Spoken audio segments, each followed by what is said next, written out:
بسم الله الرحمن الرحيم. السلام عليكم. أهلا بكم في مقدمة كورس علم ابنك الرياضيات Teach Your Child Math.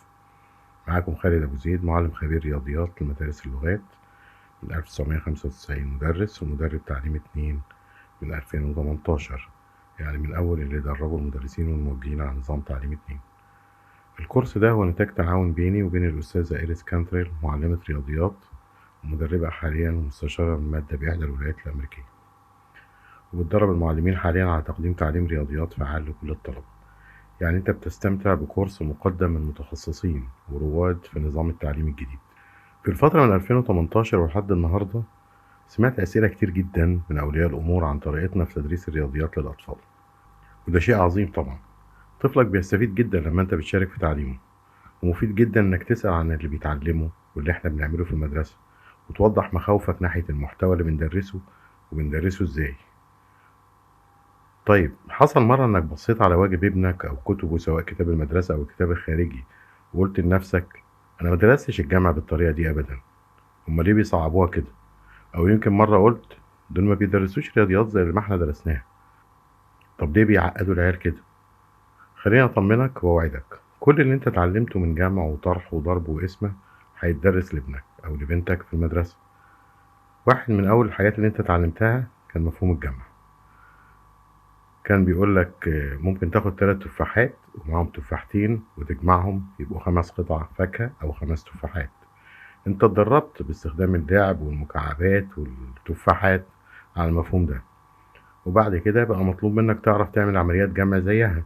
يعني مثلا 2 زائد 2 يساوي 4، 5 زائد 3 يساوي 8، وهكذا.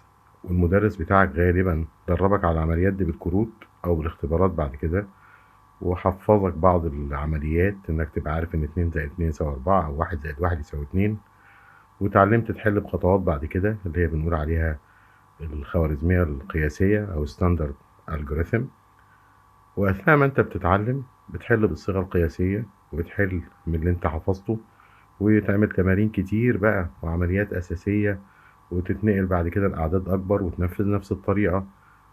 فعلا هي دي الخطوات اللي بتعلمك الجمع. ابنك بقى مطلوب منه يتعلم كل اللي انت اتعلمته ده. شايفك بتقول امال ايه الحاجات الغريبة اللي في كتبهم؟ الإجابة ببساطة، أثناء ما ابنك بيتعلم كل اللي انت اتعلمته عن الحساب، احنا بنعلمه أكتر بكتير من اللي انت اتعلمته في المدرسة. هقول لك، عشرات السنين من الأبحاث وضحت إن اللي اتعلمناه في المدرسة زي العمليات البسيطة والصيغة القياسية مهمة جدا، بس مش كافية. لأن كتير مننا اتعلموا الحاجات دي لكن عمرهم ما قدروا يطوروا حسهم العددي، وما قدروش يبقوا شاطرين في الرياضيات. هقول لك حاجة، عايزك تفكر كده في حد تعرفه ويكون كويس في الرياضيات، قريبك مثلا أو حد أنت بتشوفه أو طفل. خلينا ناخد مثال ونقول إن الطفل ده اسمه زياد، وزياد ده مش محتاج آلة حاسبة عشان يحسب نسبة 15% من الفاتورة كبقشيش في المطعم. والله بيحسبها من غير آلة حاسبة.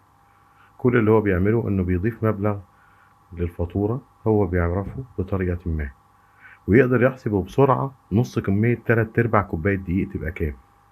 وممكن تسأل زياد هو 19 في 45 بكام، ويحسبها لك صح في ثواني. طب ازاي يعني؟ واضح ان زياد ده عنده فهم عميق للأعداد، وإنه اتعلم وهو صغير بعض الاستراتيجيات اللي خدته قادر وبسرعة يلاحظ العلاقات والأنماط اللي كتير مننا ما بيشوفهاش. وده بالظبط اللي احنا عايزين نعلمه لابنك، يشوف العلاقات والأنماط اللي الباقي ما بيشوفهاش. جايز دلوقتي بتسأل نفسك وعلى ايه التعب ده كله؟ ما في كمبيوتر وتابلت وموبايل وآلة حاسبة تقدر تعمل الحاجات دي. أقول لك ليه. البحوث وضحت إن التلاميذ اللي بيتعلموا وبينموا الحس العددي بعمق هم ببساطة اللي بيبقوا شاطرين في الرياضيات، وغالبا هم دول اللي بيدرسوا مستويات عليا من الرياضيات في الجامعة، وهم نفسهم اللي بيحصلوا على مهن مهمة وبتحقق مستوى اجتماعي واقتصادي مرتفع.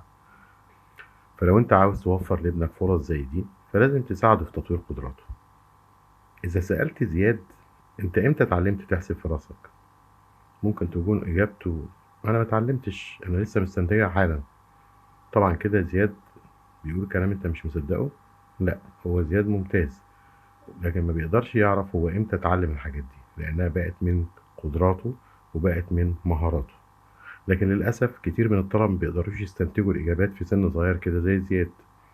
لكن انت تقدر تساعد ابنك انه يطور مهاراته عشان يبقى ممتاز في الرياضيات. وعشان كده احنا عملنا الكورس ده، وفي الكورس ده هتتعلم اللي طفلك متوقع يتعلمه في المدرسة من مهارات ومفاهيم، وأهمية المهارات والمفاهيم اللي هيتعلمها، وبعض الأنشطة اللي هتعملها مع طفلك في البيت عشان تقوي حسه العددي. والأكتر من كده إنك هتساعد طفلك يكون لنفسه حصيلة من استراتيجيات يقدر يستعملها طول عمره، وتنقله من مستواه لمستويات عالية جدا من فهم الرياضيات ببساطة وبدون ضغط، وكمان وهو مستمتع بيها أكتر. استنى قبل ما تمشي، عايز أقولك بس حاجة. أنا كتير بسمع حد بيقول طب ده أنا نفسي عندي مشكلة في فهم الرياضيات، أنا كمان ما كنتش ممتاز فيها. هرد عليك بكلمة واحدة وأقولك دي مش حاجة وراثية. جايز انت ما كنتش شاطر عشان ما اتعلمتش المهارات اللي انا هشرحها في الكورس ده، وممكن يكون السبب ان الرياضيات او مدرسها ما كانوش مفضلين ليك او ما كانوش احسن حاجة وقتها. لكن اطمن، الوقت ما فاتش عشان تبدأ تطور مهارات جديدة. فعلا، انا بقول لك فعلا تقدر تطور مهارات جديدة دلوقتي. طب اقول لك اكتر من كده، انت ممكن تتحول لمدرس رياضيات خصوصي لطفلك بعد الكورس ده. والله، انتظر بس الحصة الجاية. المرة الجاية هقول لك ازاي تتعلم تساعد طفلك في الرياضيات. السلام عليكم.